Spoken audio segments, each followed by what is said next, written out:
Sometimes in life you wait around a really long time and build anticipation for not much. A lot of it is self-inflicted, sure, but to some extent, when someone makes something really cool, you expect them to be able to follow that up. But a lot of the time, considering a million different factors, they can't. Metroid Prime 4 is one of those cases. Now, there's a reason that this isn't another hour-and-a-half long takedown like I did with Pikmin 4. That's a game that I wholly believe got the core of the franchise's spirit wrong, while also being largely boring. Prime 4 is a different story though, and I even knew while playing it that an essay wouldn't be necessary. In no small part, that's also because every positive and negative point about this game has been, in my opinion, correctly assessed by the fans.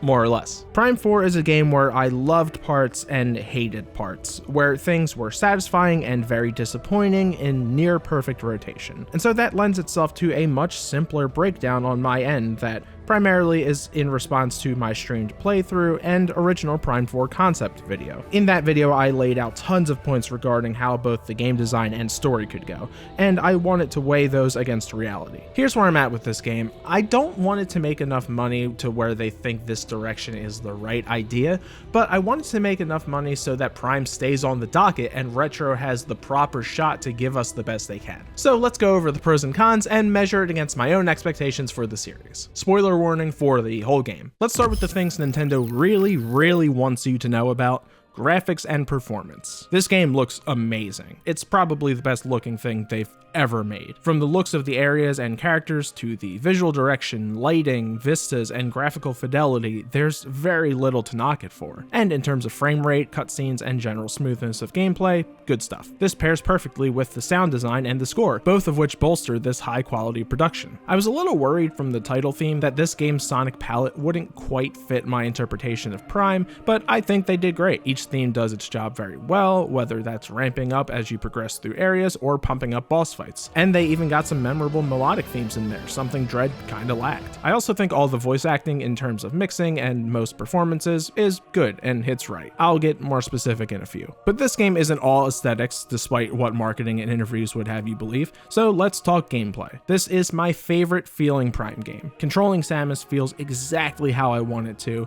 and the changes made to modernize it are spot on. Two-stick feels great, especially in combat. I never found myself caught on terrain. Specialized movements like Morph Ball and grappling were smooth, and the use of either gyro or stick while locked on was precisely what I wanted. The scan visor also feels good. Despite it scanning a bit too slowly, I like how they were able to blend it into combat and regular play more than the prior entries. And the scan visor, or psychic visor, brings me to the mechanics unique to this game. So let's talk about psychic abilities. In some cases, they just use this to reskin abilities like Grapple Beam and Spider Ball, though in fairness, those are the best they've ever been. But the whole "you can open doors" thing and the contrivance of the Control Beam was something I came in skeptical about and fully left a believer. The Control Beam was great. I think it could have been highlighted even more than it was. It's intentionally weaved into enemy combat encounters as a fun test, can be used in clever ways to disrupt aggressive groups, and has fun movement-based puzzles where I consistently forgot it existed. The whole moat thing was also kind of fun, manually moving a Morph Ball bomb,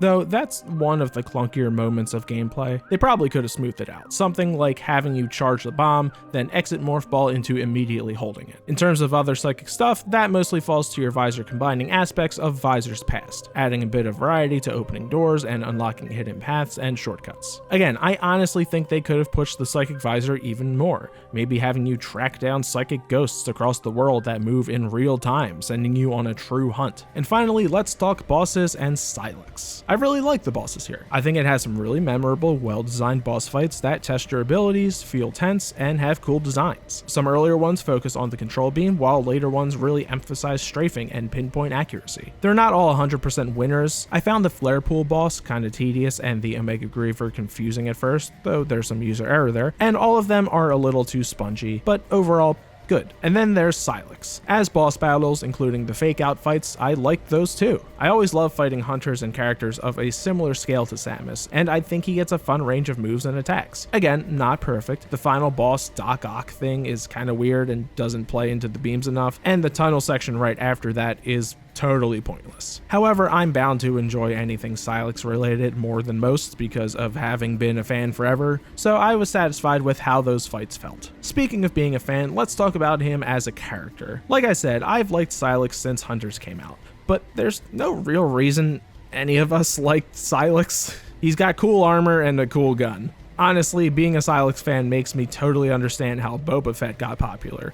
He's my Blorbo or Glup Shitto or whatever you want to call him, and I had plenty of ideas of how they could evolve him into a deep, conflicted character that would rise through Metroid and Nintendo's ranks. That being said, I am almost completely fine with him in this game. I like his voice, I like his rage, I like that he's after glory and power and hates the Federation and Samus for completely self-inflicted reasons. And at this point, he just wants to one-up Samus and make her suffer. I think we needed like 10% more Silex in this game, not as a Cybot, and this would have been perfectly to my liking. Maybe have him believe he's the Lemorn chosen one and is entitled to their power or something. But I've seen so many fans complaining that, oh, he doesn't do anything. He's a total nothing villain. His motivation doesn't make sense. He should have had a deeper backstory, on and on and on. Honestly, y'all are smoking that green crystal. I have no idea what you wanted from Nintendo. Have you played their games? Of course, I'd appreciate if he was a really cool character with a backstory that makes him a perfect foil and adds new depth to the Federation and Samus or whatever, but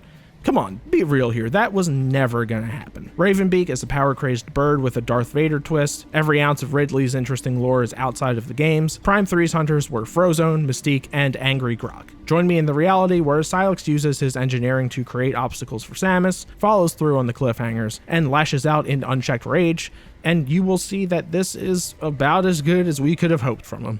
Okay, so maybe that sounded like I'm defending this game against dash hopes and valid criticism. That is not true. That was me being nice to the game because we're about to get into the things that make this kind of a bad Metroid game. Just a little.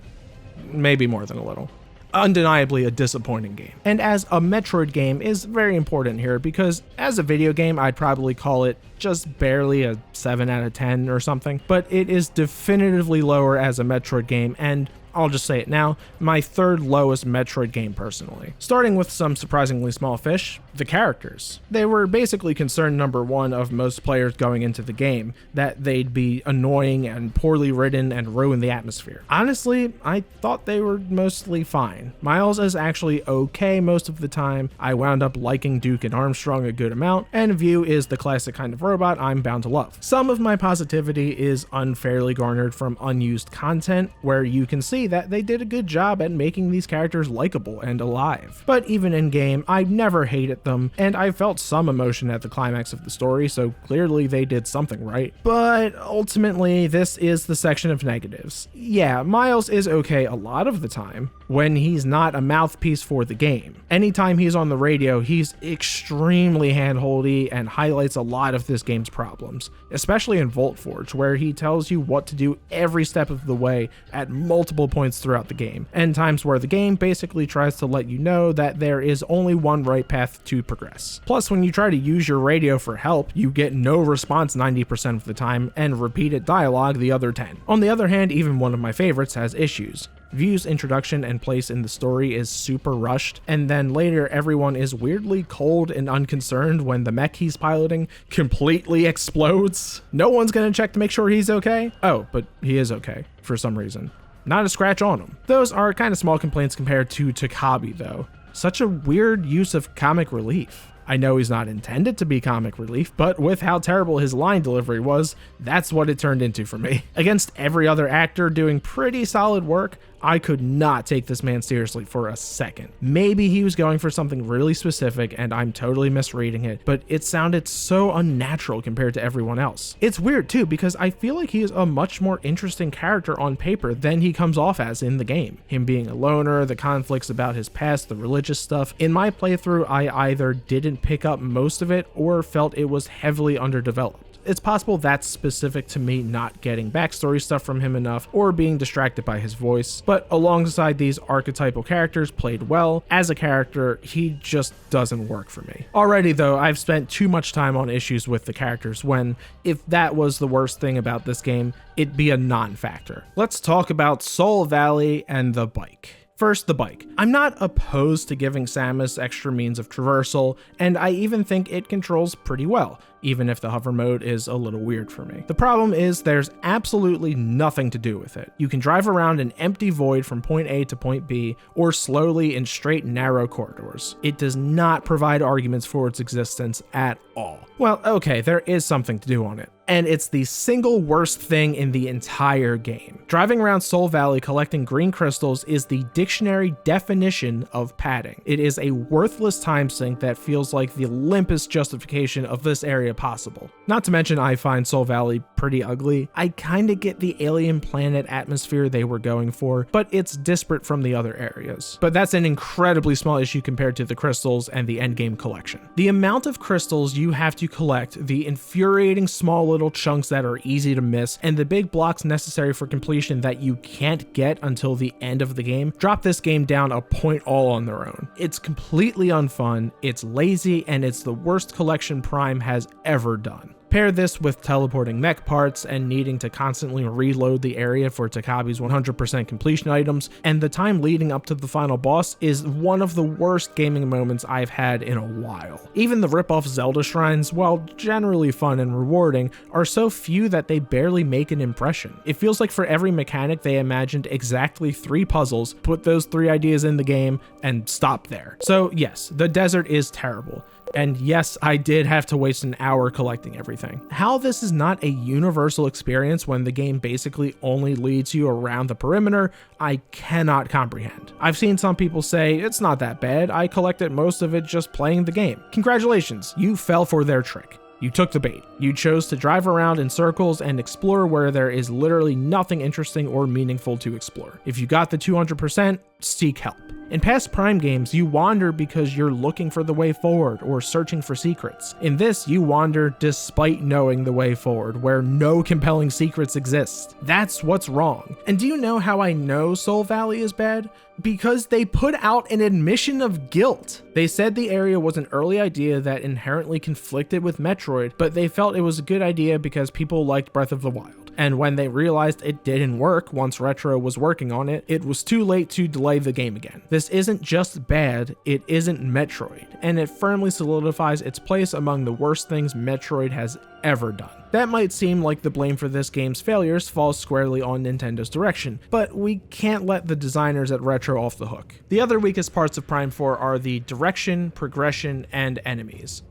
Uh-oh, that's a lot of things! Talking about enemies is simple because there's not much to talk about. Pick one of 3 enemy types and that's what you'll be fighting for the entire game. The lack of variety is truly baffling. Again, like puzzles, they thought up 3 common enemies and called it a day, with very basic variations that only slightly change combat. Sure, every area has like one room with unique enemies or spots with turrets or something, but otherwise it's the Griever, Cybot, and Tank show. Your different beams and upgrades really never have to come into play. Once you upgrade the power of your basic shot, that's what makes the most sense to use, with only very specific use cases for things like the Thunder Shot, and otherwise just using the beams as keys. This lack of variety and experimentation throughout the game leads to a lot of repetition and lack of excitement. The biggest offender on Retro's side, though, as you've probably heard, is the linearity. This includes both individual areas and the game as a whole. In terms of the areas, yes, they are linear. You're basically meant to go through in a straight line with one door in and out. Some areas dress it up better, having you circle around floors before moving in the straight line to the next floor or section, but others are quite literally a march forward, without the connective elevators and shortcuts between areas of past Prime. That's not as much an issue for me as how flat this entire game is. Where's the platforming? Where are the alternate paths up above or underground? This emphasizes the linearity because you essentially point yourself in a direction and go for the whole game. And combined with the small cast of enemies, this makes areas really dull and one note. The entire progression of the game is hindered by linearity as well. It feels like you go from Fury Greens to Soul Valley to Voltforge and back again ad nauseum, with other areas occasionally interrupting when the game deems it necessary. Myles claiming you can go wherever you want is a flat out lie. There is one right way, and because of various locks and story moments, I do not see much possibility of breaking that. Only making this worse is the fact that, outside of backtracking, the intended ladder portion of the game is simply not good. Flare Pool is a pretty bad offender of linearity, sending you to collect NPCs and then kicking you out. But by far the worst area in the game is the Great Mines, from both a design and narrative perspective. Design-wise, like I've been saying,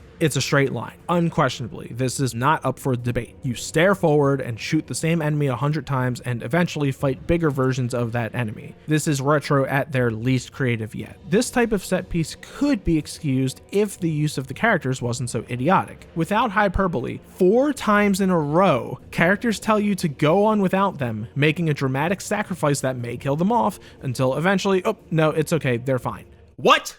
Why? Plus, they don't even have you play one sequence, then play 2 identical ones. I don't know, man. How does this get in the game? But we're not done yet. After grinding to be able to unlock the endgame, we finally arrive at our way home with the troops, only to be interrupted by Silex. So, like I said, as a whole, I like this ending battle. Keeping the soldiers up is kind of annoying, but I did feel them actively helping, so that's cool. We get a weird part and then a cool part, and then we're back with the team, only to be interrupted again. And we're forced to leave our team behind with their almost certain death. Now, like a lot of concepts in this game, on paper, this is really cool. I actually like this bittersweet ending of mission success but personal loss, and the characters worked well enough to make me feel for it and be into Silex as a villain even more. But it is actively hampered by the final product that is Prime 4. The sequences leading up to and interspersed throughout the finale feel so chopped up. Why are we taking control for 0.2 seconds or having a single weird spider track? And then the emotional impact of the finale is basically designed to not work properly. For one, we meet and interact with the soldiers way too sporadically. These are characters we should have met up with more frequently throughout a longer game to really cement our caring for them. Again, maybe this is due to cut content like we see with the unused base chatter. If you didn't make sure to get every piece of available dialogue, the ending is probably hollow for you at best. But much more importantly, Samus herself hinders this by having the emotional range of a fire hydrant. This is the worst characterization of Samus we've ever had. She has no emotion, we see no expression through her visor like before, or her eyes at all. She has extremely lacking physical expression, and worst of all, Samus is asked direct questions and for some reason refuses to talk. It's good to finally cross paths with you, but tell me, where are we? Identify yourself.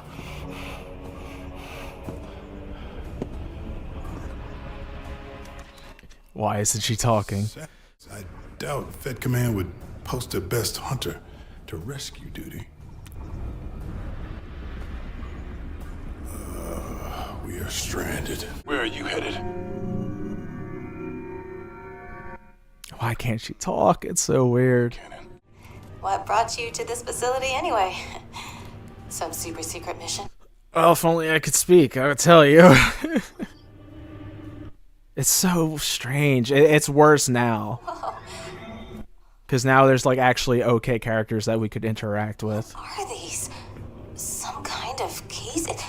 Is this how we get home? Oh. It's so awkward every single time.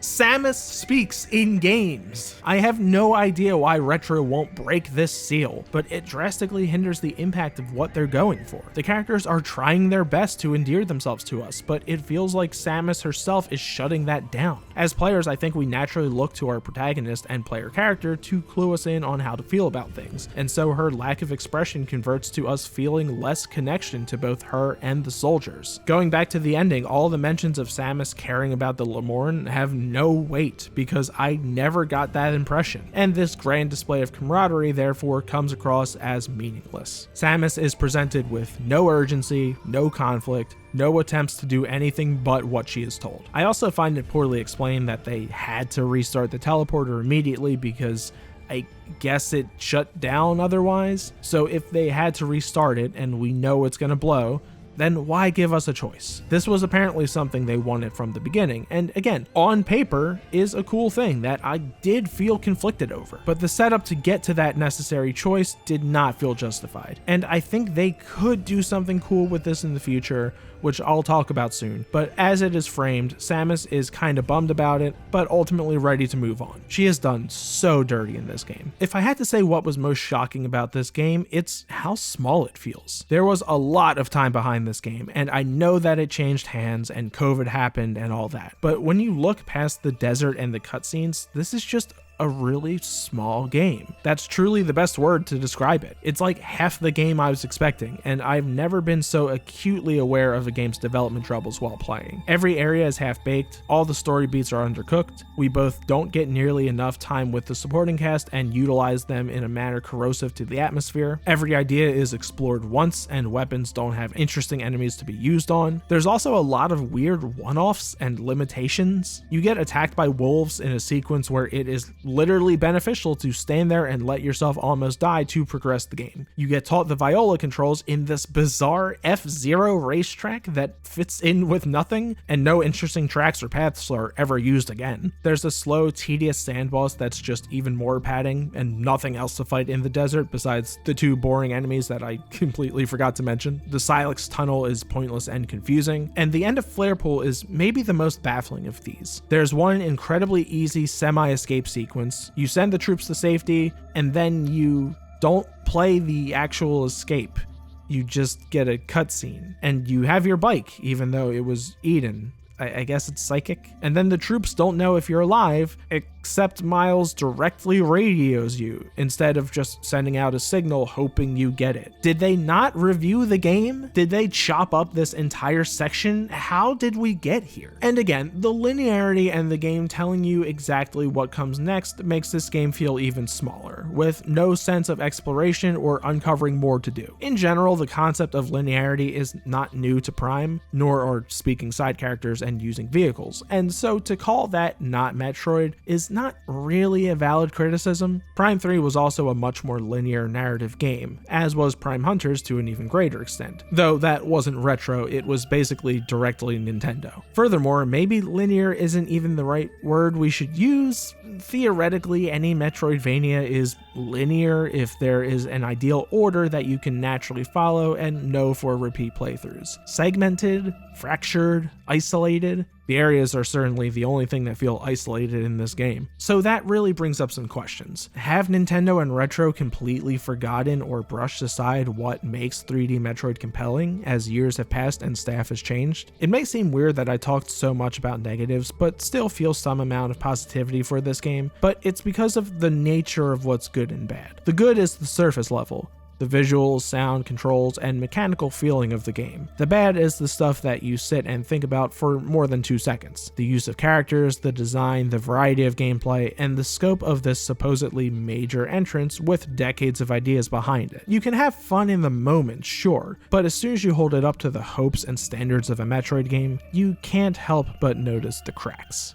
As I mentioned, I did come into this game with a lot of ideas about what I wanted out of Metroid Prime 4, approximately an hour and a half of ideas. I never pretend to be a genius who knows what's best. At the same time, if a game does something that's lacking, it's hard not to compare. So let's run through some of my biggest points from what Prime 4 could be, see what the game delivered, and see if I think my ideas could have fit this version of the game. I'll be focusing on the points established after my review of the Metroid franchise, as well as some of my story and progression beats. There's no real elegant way to go about this other than running down a list, so I'll be as succinct as possible.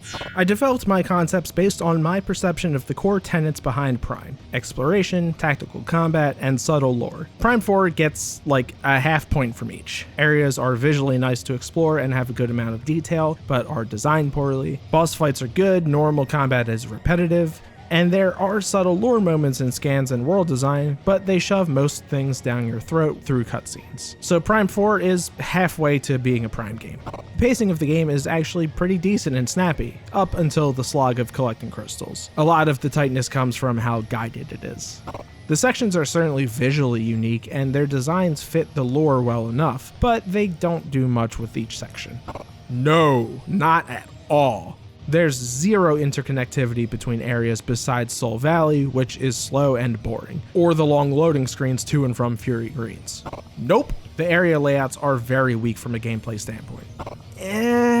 The average combat encounter and use of the beams is pretty shallow, but other areas like boss fights, small challenges, and morph ball tests offer some good ideas.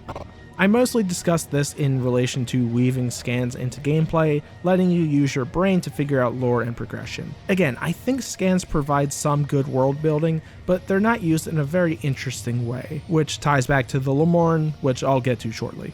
Sometimes, when it's not at odds with the story or characters. I mean, sure, but only because it holds your hand the entire way. The world never feels like it opens up naturally or has any sense of adaptation happening. You get upgrades, but they're mostly just solutions for locks. Barely. Silex is here, at least. They did alright at this. There were only a few things that I asked for in the starting kit that weren't there, and you get most of the essentials early on. Good visor feel and color use needs to be faster. Overall, I'll give it to them. Total success, feels great to play and makes me interested to play with other control schemes. Of the NPCs, enough, but mostly if you care to look up the unused dialogue. Of Samus, no! Haha, they chose to use a dumb bike over one of Samus's most iconic tools. Yes, I don't actually mind how they handled the whole shots thing and think the core differences of the three are okay, and the way they handled missile and bomb upgrades is good. Again, nothing fun to use them on. I mean, it's certainly different, but at the same time, it's not. The Lemorn feel like any other race Samus helps, if not stupider. As far as I understand, their experiments went horribly wrong, but they really wanted their psychic powers and basically doomed their race. The consistent inclusion of Gal-fed troops is interesting, but extremely hit or miss because of Samus, the story, and the handholding. And Samus doesn't gain anything as a character from this narrative, but it's overall an acceptable use of Silex and something fairly new for the franchise.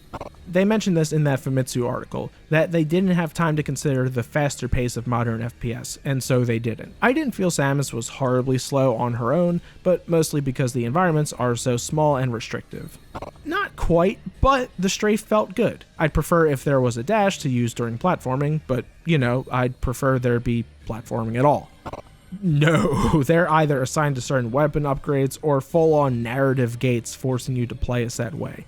Sometimes, within areas this is decent. Travel to and from Fury Greens always feels really bad. There is a system, but it only marks sections, and I only found it slightly helpful. Don't know why we couldn't just put down pins. I wanted your charge beam to happen automatically without the initial peppering of shots. They didn't do that.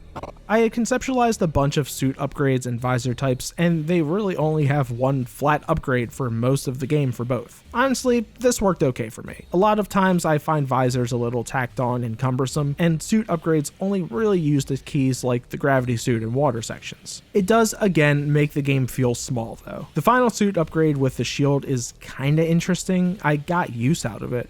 I see a lot of people say that the speed booster was the way to go rather than the bike. If you put this into Prime 4 as is, I think it'd be kinda dumb, but I do agree that this would have been a better means of traversal to use rather than the bike. There's nothing too obtuse when it comes to hidden items, and I really liked the method of finding scout bots to reveal the general locations. Apparently this game takes place between Super Metroid and Fusion. Here's what Past Me had to say about that. Without Metroids and space pirates posing active threats, we could finally get more of the bounty hunter angle, and focus on smaller stories that don't necessarily need to be connected game to game. But if they are planning more Prime games after 4, this is a little bit of a tight squeeze. And more importantly, we have gotten a story in this part of the canon with Other M. A story after Other M before Fusion might have some merit, but it's still not pulling me in. Choosing this spot is mostly fine, though they don't really take advantage of the implications. Silex having Metroids should be the biggest, most major plot point at this time. It's crazy how little they bring it up for a game called, I don't know, Metroid. It really feels like that much more interesting plotline got sidelined by the much duller Lemorn stuff. It also all doesn't really matter because I guess they were in another dimension, so who cares? Good, but they still had ancient aliens. Boo. disgraceful. Nearly ruins her public perception after how amazing she was in Dread. Even Prime 3 Samus had more expression and nuance and felt like a living, breathing character, so I don't know what happened here. My ideas included short sections with Weevil and Trace, with Sylux being the big bad. And again, we only got Sylux. My idea was him being orphaned by a bad Galfed operation and growing bitter to them and Samus. They went with the ex-Galfed direction that I wasn't sure would work, but I think it does. His actions caused the death of his soldiers, he blames the Federation for not supporting him and Samus for destroying the weapon and always being the hero, and then over time it seems he really develops a complex when it comes to being better than Samus. I think this is perfectly fine for the kind of villain he is. I'm okay with him being straight up wrathful without any real sympathy and losing his mind more and more. We also did kinda get some of my ideas. I said he augments himself with AI, he gets nanotech, I had him torment you throughout the campaign. He kinda does, but there could have been a few more times. I said he clones Metroids, which creates new enemies. That technically kinda happens because they take over bosses, but I would like way more emphasis on it. But again, even with my hopes, I'm happy with this. Small little gripe though, he's too tall and strong. I think to really play into his issues with Samus, I'd like him to be a normal guy in a crazy ass suit. He's a bit too beefed up here.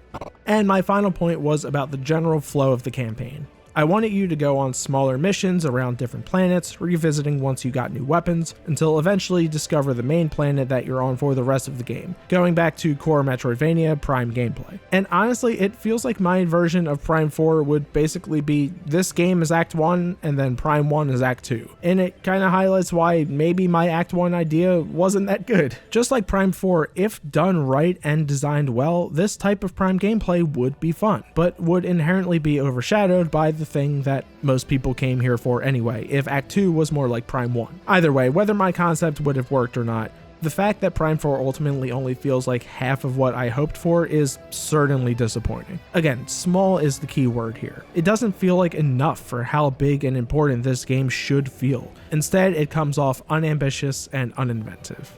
So at the end of all of this, we get a game that is a weird mix of good and bad, of following through on my hopes and failing to stick major points. A technically impressive game that refuses to indulge in too many new ideas or dare to populate its one-way road with any interesting story or characters. At the same time, if I were to suggest improvements to Prime 4, they would all be really vague because the choices made are so ingrained into the game. Design each area better. Add interconnectivity between areas, whether that's more cannons or tunnels or something. Get rid of the bike, and if we need a hub zone, shrink it down and make it a sprawling labyrinth with platforming, challenges, and secrets. Hell, just expand Fury Greens and make that the hub. It feels perfectly natural to connect snowy mountains, volcanoes, rocky mines, and temples to a jungle. Give us a little more of Sylux in person or communicating to us without the amiibo. And maybe most importantly, let Samus speak. If you want to make the Galfed troopers work, if you want to impress upon us the importance of the Lamorne quest, if you want to actually sell the concept of this link between Samus and Sylux,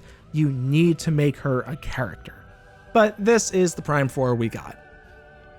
So what about Prime 5? My greed is sickening, I know, but I want it. I need to see if they can learn the right lessons from this. I need to see what an unrestricted Retro Studios and a reality check Nintendo can do with the frankly amazing framework they've established. The gameplay and presentation are already there. Literally don't touch them. Just spend the next 3 years figuring out how to use them well. Give us some fun new weapons, let us use our ship, and give us a more interesting world to explore. Story-wise, I'm actually really curious what they'll do. They're surely not done with Sylux yet, so presuming he comes back, that means he either found a way back to reality or we go back in to find our friends. Both create some interesting opportunities. Maybe some are still alive, but not all of them. Or the ones that are alive hate our guts now after Sylux tortures them or something. Maybe he fully breaks them Joker Robin style, and some of the bosses of Prime 5 are the troopers, similar to Prime 3 and the Hunters. In particular, I think turning Myles into someone much more violent is a cool use of that character, or turning Armstrong against us after she's so obsessed in Prime 4. There's a million ways they could go with this, and I sincerely hope we don't start from scratch with Sylux again.